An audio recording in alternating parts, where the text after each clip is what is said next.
everyone, and welcome back to the MFT YouTube channel. It's Karolyn here, and I'm back this month with another interactive card video for you. I discovered a wonderfully creative card maker on Instagram. Her name's Beatrice, and she shared an awesome action mechanism that I just had to pair with the new Super Cat stamp set and City Block Die-namics. I've provided a link to Beatrice in the video description below. So I did some of the steps to make this card off camera, so as to focus mostly on the interactive mechanism assembly. But I wanted to show you how I created the light rays on my smooth white image panel.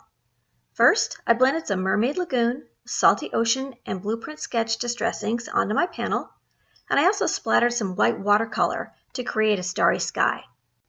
And now you can see that I'm pouncing a dauber with Sweet Tooth pigment ink onto the panel through the Sunrise Radiating Rays stencil. It's super easy to do and gives an awesome touch to my city night sky. Next, I die cut two of the city blocks from black licorice and gravel gray cardstock, but I wanted to avoid having the tallest buildings block my Super Cat. So I'm using my detail scissors to do a bit of snipping so that I can reconfigure the buildings. I did this on both of the city block die cuts. Once I got the buildings arranged the way I wanted them, I adhered some yellow washi tape to the back of each die cut to cover up the open windows. I thought the yellow was a great contrast against the dark buildings and the deep blue sky.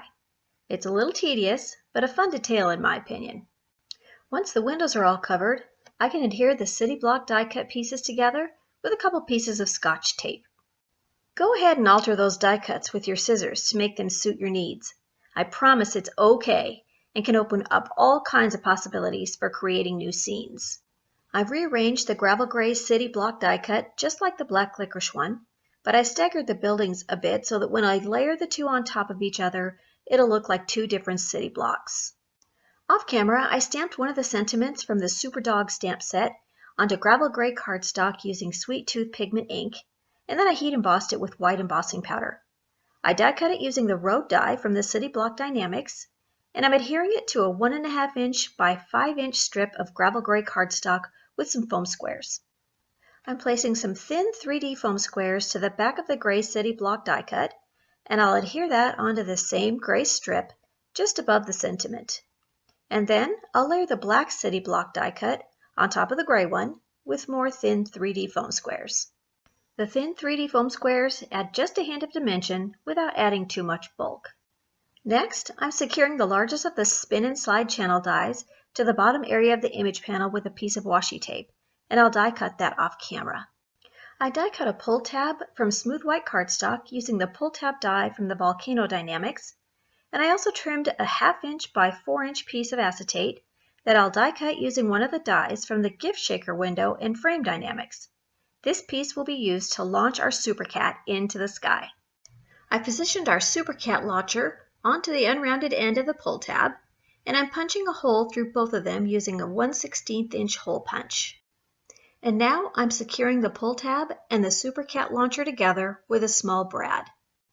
Next, I'll position the pull tab onto the image panel so that the pull tab covers the previously die cut slider channel. Once it's positioned correctly, I'll slide that Super Cat launcher up so that the slit of the launcher is positioned just above the top of the pull tab. I'll use my pencil to mark the area at the end of that slit, as well as the top and bottom positions of the pull tab to help me align things later on. And then I'll punch that marked hole with a 1/8 inch hole punch. I need a brad with a bigger head, which is the reason for the bigger hole. You'll see what I mean later on in the video. Next, I'm adding 1/4 inch score tape to both sides of two slider elements.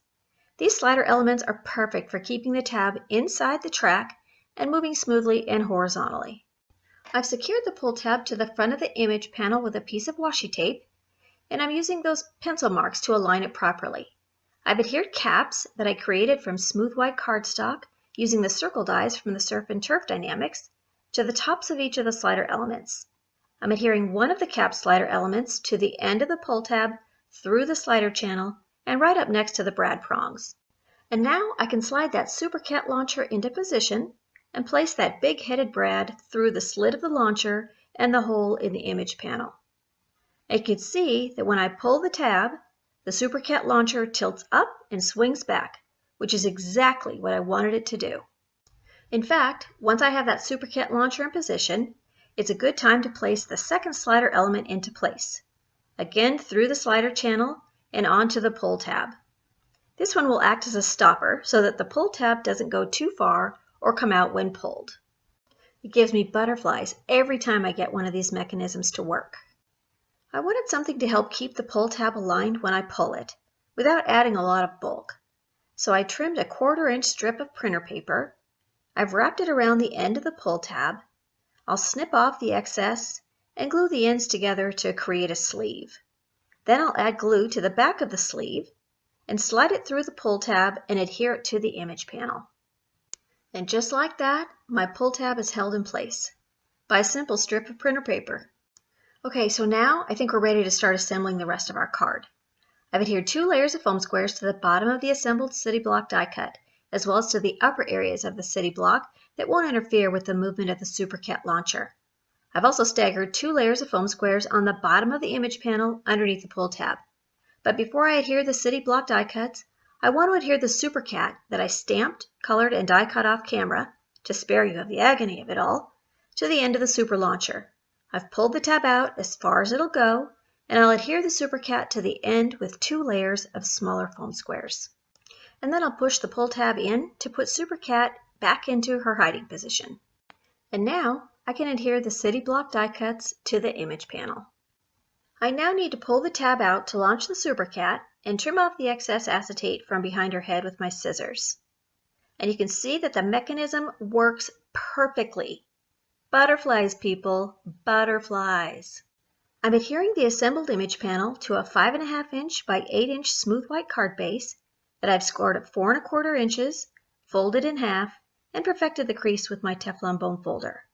I've added foam squares to the back of the assembled image panel because I need a little bit of space to make sure the pull tab has room to move. And for one last little giggle, I just had to pull that tab one more time to make sure it all works. You'll notice that I stamped the word pull at the end of the tab using the interactive label stamp set. This brilliant mechanism has so much potential, and I can't wait to try it again. I want to thank Beatrice for the inspiration and for very generously sharing her design with me. And thank you for watching my video today. I hope you'll be inspired by it and give it a try yourself. For more great content, be sure and subscribe to the MFT YouTube channel. And until next time, have a great day.